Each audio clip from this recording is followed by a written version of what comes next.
Here to speak on a subject I could talk all day long on, or actually listen to and learn from all day long on. Dr. David Borges, a chiropractor here in town of David Borges Chiropractic, and Tahoe historian. How are you this evening? Doing wonderful. Thank you so much for inviting me to share Tahoe history. Oh my gosh, I could just borrow your ear, or I would give you my ear all night long for you to be able to talk about Tahoe history. I love this subject. Mm-hmm. It's a lot of fun, and I've been working with it for quite a few years, and I brought a bunch of information. I just want to share it with everybody. It's fascinating. So what are you here to talk about today? Well, we're going to talk about the border of California, Nevada, and why that border is in Lake Tahoe. Did you ever think about that? Yeah, like the Dogleg Park, correct? The Dogleg Park in Lake Tahoe separates the lake into two different states, which makes it a federal state, and that's a different subject, but there's that line is very important in how it got there. Yeah, how did it get there? Well, to understand, you must first learn about longitude and latitude that we have. And the prime meridian is which is 0 degrees, which is outside London, England, Greenwich, England. Mm-hmm. And if you go west 120 degrees, and that's the spot where John C. Fremont, who was with a map maker for the United States, put that line, or estimated that's where the line was going to be. But it wasn't in the lake at the time, in 1846, 1847. Where was it? It was close to Reno. And wow. And he made a map, and we have a map of the John C. Fremont map, and that's it. Oh my gosh. On the screen. And if you look at the 120th longitude, it is actually closer to Reno, Nevada, than it is in Lake Tahoe. So Reno could have been in California if that map stayed true to this day. Correct.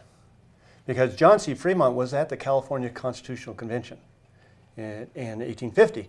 And they said, well, we want to make the borders. What are we going to do with the borders?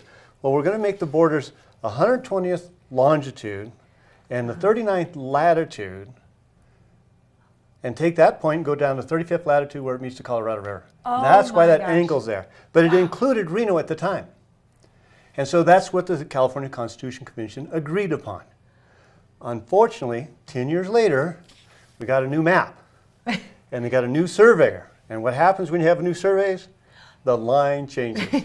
And the line happened to change into Lake Tahoe. Now, that particular map we'll discuss at a different time, but that shows the California-Nevada boundary survey and the 4 different state lines that were in Lake Tahoe on the that South have Shore. been drawn over the years. That's been drawn over the resurveying. It's an example of resurveying and changing land ownership, actually, is what happens. I mean, that's huge when you think about it, and also talking about that timing of everything. 1860, just before the start of the Civil War, was there any tie-in to that at all? Now, what was going on is, as the United States was learning more about their land, because they knew everything they needed to know about the coastal part, because from the 1700s, they had that well mapped out, but they didn't have inland mapped out. So that's when John C. Fremont came out, and that's when several other surveyors came out, and each survey became a little more accurate. But during that accuracy, the boundary lines, land ownership changed. Wow. Thank you for coming in this evening. I sure appreciate it. You do have a class, Tahoe History, being offered at Lake Tahoe Community College, ltccconnect.com, to sign up for this Tahoe History class. You need to register by September 21st. Boy, this is one I'd love to sign up for. Sounds like a fascinating class. Thank you for coming in this evening. Thank you so very much. All right. Bye-bye. David Borges talking Tahoe History, and you can sign up to ltccconnect.com to get signed up for that class. We'll be back with more Tahoe Tonight on the other side of this break.